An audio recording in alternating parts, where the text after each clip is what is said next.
Don't let others define your womanhood. Ayan ang puso ng pelikulang Flower Girl, kaya tara, let's talk about the movie Flower Girl.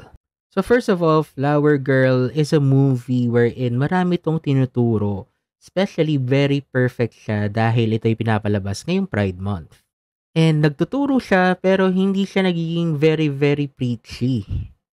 Flower Girl is a delightful movie to watch, full of humor, full of charm, and also the story was told in a refreshing, unique way. And also, huge kudos sa mga gumanap sa pelikulang ito, especially kay Sue Ramirez because she really did a wonderful job. And hindi ko nga maisip kung sino pang pwedeng ibang gumanap dito sa pelikulang ito. All the cast did a great job. Especially ako, medyo madali ako maboard sa pelikula pero this one, hindi ako na-bored kasi ang daming nangyayari and very, very fun talaga yung movie.